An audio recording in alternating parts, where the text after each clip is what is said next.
Boa noite, é uma alegria estar com você mais uma vez no programa Diálogos. E para quem nos assiste sábado à tarde, boa tarde, bom dia e boa madrugada para quem nos assiste a hora que quiser. Afinal, o Diálogos também está na internet, acesse lá. Hoje nós vamos receber aqui no Diálogos Beto de Faria. Beto é ator, produtor cultural e também professor de teatro. Seja bem-vindo, Beto. Olá, tudo bem? Obrigado. Olá, telespectadores da TV Uni. Tudo bem. Alegria em recebê-lo aqui. Alegria de estar aqui também, poder dialogar com você. Olhe bem, você falou para mim que você é um coordenador de produção do Espaço Cultural Casa Laboratório. Explica pra gente o que é o Casa Laboratório, onde está, como funciona. Então, o Casa Laboratório é uma instituição cultural sem fins lucrativos, né? A gente já existe há 9 anos e temos 2 sedes, uma no bairro Cidade Nobre, em Ipatinga, e outra no bairro Timirim, na cidade de Timóteo. E a gente desenvolve várias atividades culturais, aulas de balé, de teatro, de dança, temos projetos em cinema, além de prestar assessoria para outros artistas também. Então o Casa Laboratório, além de ser uma companhia teatral, né, ela também trabalha como produtora e como espaço de ensino cultural, né, de artes, um espaço multiartístico. Sim. E como a comunidade tem recebido as atividades do Casa Laboratório, tem aderido, vocês têm a participação de crianças, adolescentes e adultos, como que é que funciona? Então, em 9 anos, a gente já passou pelos nossos cursos mais de 600 alunos, né, das variadas idades. A gente tem crianças fazendo balé a partir dos 4 anos, temos pessoas com mais idade também fazendo teatro, tivemos alunos de 50, 60 anos de idade. E nos nossos espetáculos a gente tem um público muito grande aqui em Ipatinga. Diz que santo de casa não faz milagre, mas a maioria das nossas apresentações são com casa lotada. Então, e nessa média, em 9 anos, deve ter passado aqui em Ipatinga um público de mais de 120 a 150 mil pessoas, né? Nas campanhas de popularização, nas nossas temporadas. Praticamente quase todo mês a gente está levando espetáculos para o Centro Cultural Uzi Minas ou para a Fundação Aperan em Timóteo. Além das nossas atividades nos nossos espaços. Então, acho sim, acho que é um presente, cultural, né, para as 2 cidades ter essa instituição ativa. Sim, eu queria que você falasse um pouquinho pra gente sobre essas produções. E você é ator também, sou. Não é? Fala pra gente um pouquinho... Quais são os espetáculos que vocês já produziram, nos quais você já atuou como ator, né? E também como a sua trajetória de ator aqui na nossa região, como isso começou? Então, eu comecei com o teatro aos 12 anos na Escola Municipal 7 de Outubro, onde que vários artistas vieram se formar nos anos 90, né? Os artistas que estão em atividades no Vale do Aço. E aí eu fiz esses 2 cursos, aos 14 anos saí, fui fazer outras coisas, e em 2001 eu voltei a trabalhar com produção de banda. E aí eu me envolvi com iluminação cênica, e em 2005, quando eu acabei meu 2º grau, eu fui fazer um outro curso, né, em Ipatinga, com o Grupo Farroupilha. Aí depois desse curso eu recebi um convite para trabalhar fazer um estágio, né, eu passei 1 ano fazendo estágio, e estreei com o Grupo Farroupilha fazendo o Ação Estado, o Fenômeno da Natureza, que é um espetáculo patrocinado pela Uzi Minas através da Lei de Incentivo à Cultura do Estado, e que foi um espetáculo muito desafiador, né? Teve nudez, eu tive que aprender a soldar em cena, e foi meu primeiro espetáculo profissional, então foi um grande desafio. Fiquei até 2010 no Farroupilha, né? Fiz também A Cena Primavera, Cortejo Clau Aí, que é um espetáculo de palhaços que o Farroupilha tem no seu repertório até hoje. Em 2010 eu saí para trabalhar com o Espaço Cultural aqui em Fabriciano, que era o Jardim do Solar. Sim. E em 2010 também recebi um convite do diretor artístico João Carlos Cardoso, do Casa Laboratório, para estar integrando o núcleo fixo de artistas, de atores do espaço. E aí, a partir daí, eu comecei a me envolver muito e acabei, de uma certa forma, quase que natural, ficando à frente das produções. E aí, dessa forma, acabei virando coordenador, né, de produção, e aí eu divido essa função com a função de ator. Hoje, o Espaço Cultural Casa Laboratório, a gente tem 13 espetáculos em repertório. Infantil, de dança, musical, e desses teatro empresa. E desses 13 eu participo de 4, como ator. Porque é muito difícil, né? Às vezes você atuar e produzir, né? E geralmente também eu faço a iluminação de alguns espetáculos. Mas desses espetáculos eu faço infantil, tem Estudo Nessa Rua, que eu faço juvenal, com um menino de 8 anos, que é maravilhoso, baseado na obra do Marcelo Xavier, um escritor e artista plástico de Belo Horizonte. Faço Ali na Terra do Nunca, que é um outro infantil que eu faço um ogro, que se fantasia de fada, que é muito divertido também. O Que Querem as Mulheres, que eu faço o Cafajeste, que é um grande sucesso nosso, né? Que eu faço o Cafajeste Paulo Ricardo. E tem alguns outros, né? O Teatro Empresa, que que eu faço também, que eu participo.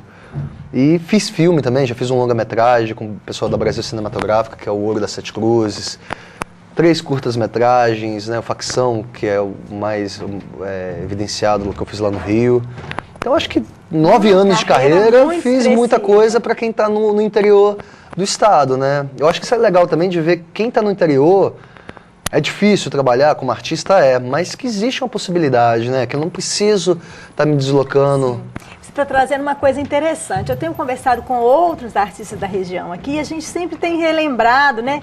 Eu fiz teatro também, faço teatro. Quando, há um tempo atrás, quando eu comecei no teatro, ainda não tinha as possibilidades de formação que tem hoje. Você falou da escola 7 de outubro de teatro, quer dizer, comecei mais ou menos na época que começou a escola, né? Um pouco depois começou a escola. E eu vejo que essa escola formou muitos atores com uma qualidade que isso se multiplicou e gerou os grupos que hoje estão aí fazendo cultura no Vale do Aço. Reverbera até hoje, né? O Farrupi, acho que todos os grupos, no caso do Laboratório, a Companhia Bruta, a Corpo de Prova, eu acho que todos têm artistas que passaram pelo 7 de outubro.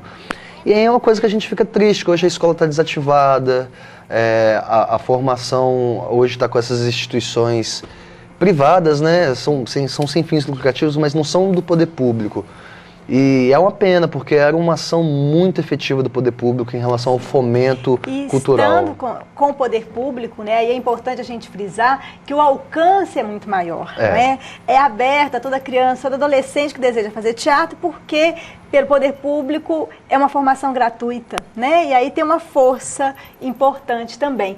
E aí a gente já entra num outro tema que a gente quer conversar um pouquinho também, que é sobre cultura, cidadania e política. Né? Como que essas 3 coisas estão entrelaçadas, né? Eu queria que você falasse um pouquinho sobre isso, quer dizer, como que é viver de arte, viver de cultura? É possível? Né? Olha, é um desafio ainda mais no interior, onde os preços são bem diferentes do mercado de capital. É um grande desafio, mas é muito motivado também pela missão pessoal, né? Hoje a missão do CASA é desenvolvimento humano através da experiência artística. Hoje a gente acredita muito que um adolescente, um idoso, um adulto, enfim, qualquer pessoa, ela pode ser transformada através de uma experiência com a arte. Vendo um espetáculo, assistindo um filme, lendo um livro, ouvindo um concerto musical. A gente acredita que as pessoas podem se tornar melhores com a arte. E isso motiva a gente a estar trabalhando e ainda estar numa cidade do interior. Sobre política é muito difícil, porque a maioria dos nossos governantes não entendem o papel fundamental que a cultura tem, né, na sociedade. A cultura está envolvida com o comércio, né, o comércio noturno, o turismo, está envolvido com a criação de renda, com dinheiro, com a saúde mental da população.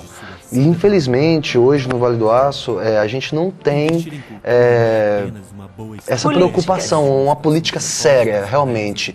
Né? A gente tem Timóteo, que não tem uma lei, a gente tem Fabriciano, que não tem uma lei, e Ipatinga, que tem uma lei que, ao meu ver, nesses 10 anos, eu fui membro da Comissão de Análise Técnica da Prefeitura em 2010.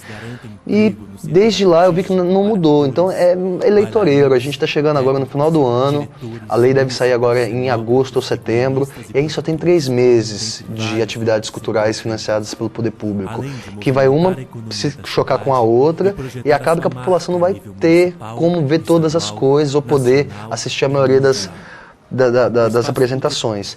E aí, indo também em âmbito estadual, a gente tem, por exemplo, esse ano, né, o ICMS ficou comprometido com a falta de gerenciamento do Estado no governo passado, né, com a Copa do Mundo, que ferrou todos os investimentos culturais. Então as empresas não estão podendo investir o ICMS por conta dessa ingerência. Então isso tudo desencadeia, atrasa calendário, atrasa os nossos projetos e mesmo assim a gente tenta fazer, pulsa, né? Porque é necessário, mas a gente precisa de um empenho maior, tanto da política, dos políticos, né, do poder público, nas 3 esferas, municipal, estadual e federal, como também dos empresários. Eu acho que os empresários, eles precisam, junto com seus departamentos de marketing, os contadores, a saber quais são esses mecanismos de investimento, porque é um grande negócio, né? Eles, em vez de pagar esses impostos, eles financiam um projeto cultural, agrega valor à sua marca, né, de responsabilidade sociocultural, consegue atingir alguns selos de qualidade, né, que é de suma importância hoje para as empresas. Entra numa questão de exercício de cidadania. Com certeza. Né? Mas nós vamos conversar melhor sobre isso daqui a pouco no próximo bloco, falando um pouquinho mais sobre cultura, cidadania e política e sobre os espetáculos do Caso Laboratório que estão aí disponíveis no Vale do Aço para todos nós irmos lá apreciar. É já já, não saia daí.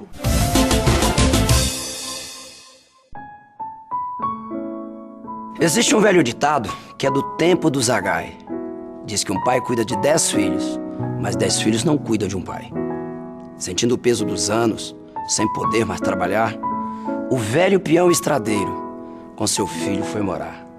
O rapaz era casado e a mulher deu de implicar: você manda o velho embora se não quiser que eu vá.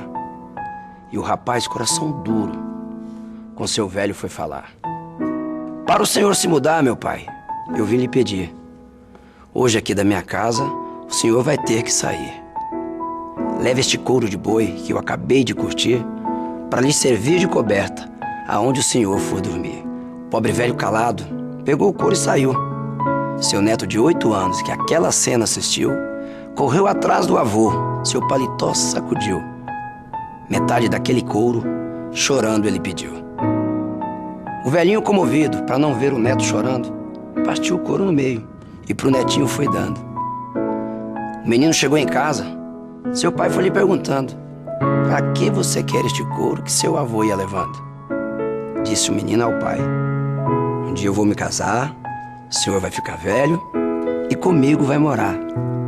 Pode ser que aconteça de nós não se combinar, e essa metade do couro vou dar pro senhor levar. Atenção, respeito e cuidado com nossos idosos. Minas abraça essa causa com muito carinho. Governo de Minas.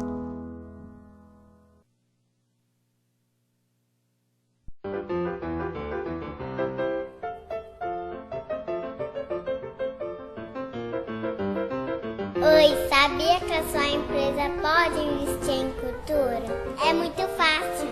É só você pegar um imposto que você pega para o governo e investir no projeto cultural. O investimento cultural é um indicador de responsabilidade social da sua empresa. Transforme, promova, invista. Viu? É muito fácil.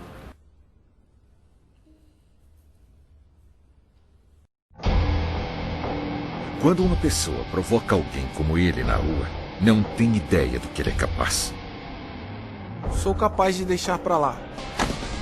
Minha vida vale muito mais do que qualquer briga ou discussão. No Brasil, centenas de pessoas são mortas por motivos fúteis. Conte até 10. A raiva passa e a vida fica. Paz. Essa é a atitude. Uma campanha do Conselho Nacional do Ministério Público e ANASP.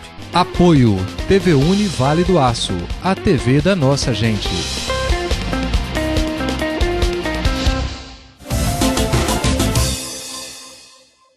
Olá, estamos de volta com o programa Diálogos, hoje recebendo Beto de Faria. No bloco anterior, Beto, nós estávamos conversando sobre cultura, cidadania e política. né? Beto demonstrou para a gente como que a cultura é algo que pulsa em diferentes setores da sociedade e que, com sua ação, contribui para o desenvolvimento da comunidade, das pessoas, da sociedade como um todo, que é eminentemente fazer política, né, Beto?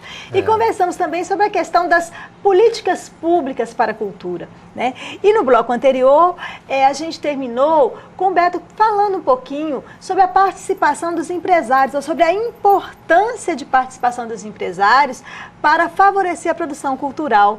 Fala um pouquinho mais sobre isso para a gente, Beto. Você estava falando que é importante que, inclusive, o empresário tem ganhos, não é isso? Ao vincular a sua marca a um produto cultural. O Caso Laboratório, em parceria com a FIENG, fizemos um seminário chamado Investir em Cultura é 100% Legal, onde convidamos o Sindicato dos Contadores, né, o presidente, e Alessandro Drummond, da Drummond Advocacia, que é um escritório especializado em direitos culturais de Belo Horizonte. E chamamos várias empresas, né, as grandes empresas, para desmistificar. O empresário, ele acha que se ele for investir num projeto cultural, a Receita Federal e Estadual vai pegar mais no pé dele, que o contador vai ter mais trabalho, e é super simples. O contador assina uma folha, você leva para a Receita e não tem muita burocracia. E tirando que você vai estar fazendo marketing, né, para a sua própria empresa, vai estar agregando valor. E o empresário, existem várias ferramentas, o esporte também, lembrando aqui também, ele tem mecanismos de investimento parecido. Então o empresário, ele pode potencializar a sua marca, pensando em estratégias de comunicação, né, de relação cliente com o produto, utilizando a cultura. Sim. Né? Pode beneficiar os seus funcionários, a família dos seus funcionários, ao redor onde a empresa... da instituição, da sua empresa. Então é um grande negócio. Simplesmente é isso, pegar o dinheiro que você paga o seu imposto, pode ser ICMS, imposto de renda, dívida ativa, e investir num projeto cultural, né, que esteja aprovado em algum edital, ou seja, do governo estadual, federal, ou até municipal. Tem alguns municípios que têm projetos parecidos que abatem no imposto de circulação de serviços, o IS... Imposto sobre serviço. Imposto sobre serviço. Isso. Então... Empresário, invista, você vai estar fortalecendo a sua marca. Hoje eu escrevi um artigo para uma revista chamada Empresarial, falando do consumidor inteligente. Então eu acho que hoje em dia o consumidor, ele está linkando, essa empresa ela tem uma responsabilidade com a cultura, ela tem uma responsabilidade socioambiental. Então o consumidor inteligente, ele sempre vai ser fiel àquela marca que está proporcionando ele coisas a mais que o seu próprio produto. Sem contar também a visibilidade, não é? Porque a empresa, a organização ganha maior visibilidade por meio das produções culturais que apoia, que patrocina, né? Então é um bom investimento, é um grande realmente, negócio, né? Agora a gente estava falando também um pouquinho sobre essa questão das políticas públicas para a cultura, né? A gente estava falando da escassez dessas políticas públicas. Você acha que os atores, os artistas, os cantores teriam um papel de se organizar melhor para impulsionar o desenvolvimento dessas políticas ou não? Como você vê essa questão? Com certeza, os atores, músicos, artesãos, eles têm, porque tudo depende de decisão política. Então, quando você se organiza em classe, você tem mais poder para chegar num vereador, num deputado, num prefeito e exigir que medidas sejam feitas em relação a essa área. Então eu acho que tem que haver os músicos, todos os artistas em geral, tem que se organizar e exigir das suas prefeituras, né, que tenham um posicionamento e um plano de cultura a curto, médio e longo prazo, porque é dinheiro, né? O poder público ele gosta muito de olhar esses dividendos. Então, se a cultura está fortalecida, o turismo da sua cidade vai estar fortalecido, o comércio da sua cidade vai estar fortalecido, a prestação de empregos, porque não é só o ator, tem a costureira, tem o marceneiro, tem o serralheiro, né? Tem maquiador. Então, é uma série de profissionais que vão ser beneficiados e que vai movimentar, além da saúde mental da população, né? Hoje a gente sofre com violência, com depressão.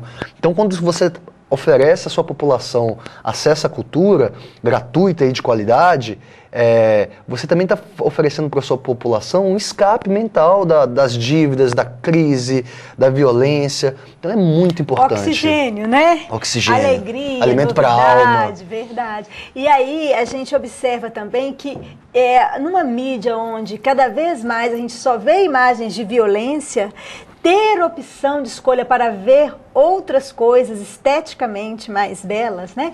Porque a vida não é só violência, tem um monte de coisa, depende de onde você dá o zoom. Então a cultura te permite ver com mais criticidade e beleza, né? Te dá uma lente né, para ver o mundo de outro ponto de vista. Sim, colorir um pouquinho. Bom, eu queria que você conversasse um pouquinho para a gente também sobre quais são as produções mais recentes do Casa Laboratório, o que anda acontecendo aí? A gente está, graças a Deus, a gente está fazendo muita coisa. Voltamos agora de Porto Seguro, apresentamos 2 dias lá, foi um sucesso, né, na Bahia, o Diário Sexual de uma Mulher Feia, que é o nosso espetáculo que a gente está mais circulando pelo Brasil. Esse final de semana a gente está em Mariana, né, no SESI Mariana, com 2 espetáculos, um infantil e um adulto, que é o Bagagem, baseado na obra da Adélia Prado, e o Mariana Catibiribana, baseado na obra da Nena de Castro, uma escritora aqui da região, um espetáculo maravilhoso que fala sobre cultura afro-brasileira. E estamos para estrear agora, no dia 15, no Centro Cultural Uzi Minas, o nosso novo espetáculo musical, que é o Desi Croquet, que é baseado em artistas de cabaré, né, dos anos 80 no Rio de Janeiro, que fez muito sucesso, que eles eram artistas que queriam apresentar um espetáculo na Broadway. E a gente está fazendo essa releitura com música, eles cantando, dança, é um cabaré, né? São 7 atores bailarinos que participam desse espetáculo, e a gente está para estrear no dia 15, lá no Centro Cultural de Minas, às 8h30 da noite. Então vão conferir o nosso trabalho, que está ficando muito bacana.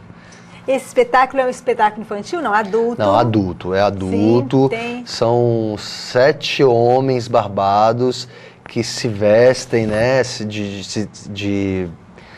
vestem não como mulheres, né, mas como se travestem, né, e que usam salto alto e dançam. E é referência desse espetáculo que chama Desi Croquet, né, que é um grupo do Rio de Janeiro de artistas que arrebentam na época da ditadura, trouxeram essa linguagem, essa estética, né, homens barbados, com pelo, né, vestindo roupas femininas. É uma transgressão. né?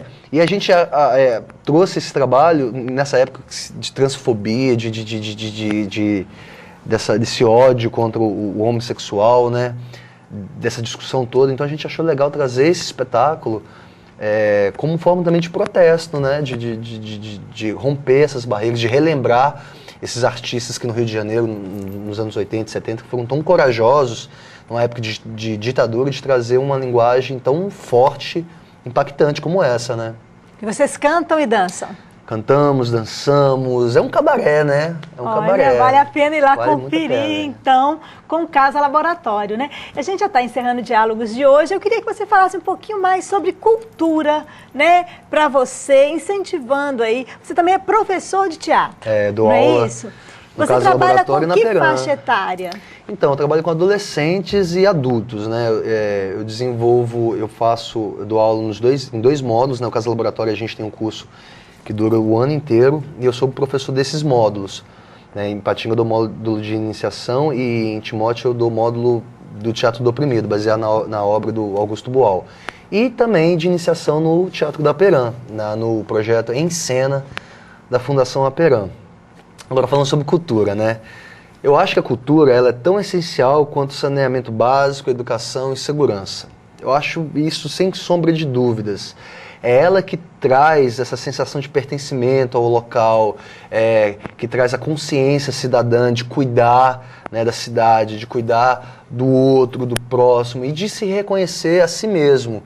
Então eu acho que a cultura ela é essencial. Infelizmente, o poder público não está deixando ao léu essa pasta, né? A cultura ela é muito importante. Então eu peço um favor ao público, vão às produções culturais da sua cidade, apoie o seu artista local, e ao poder público, prefeitos, vereadores, apostem mais na cultura, invistam mais na cultura. Hoje existem vários editais do governo federal que as prefeituras podem estar fazendo esse convênio, e aqui no Vale do Aço não é feito, né? Somos todos, né, uma grande...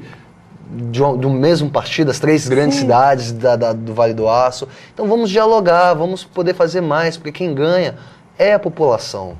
É a população que ganha. Então a cultura, para mim, essa é a minha mensagem. Ela é tão importante, igual como saneamento básico, segurança, educação e saúde. É coisa de primeira linha, né, para investir. A cultura atravessa todos os campos da vida aí. Com certeza. Né?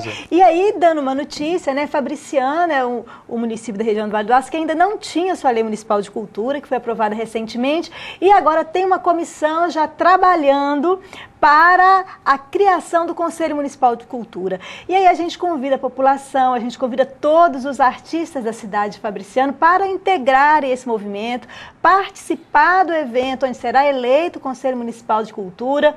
Procurem lá informações, né, na Secretaria de Educação e Cultura, porque é um momento importante para a nossa região, é um momento importante para a cidade de Coronel Fabriciano, e a gente não consegue mobilizar a cultura hoje se não estiver ligado também a esses mecanismos que envolvem cidadania e envolvem política no sentido vivo do que é política, né? Que é o sentido de participar da polis. Participação popular. Na cidade, em convivência com os irmãos, com os amigos, né?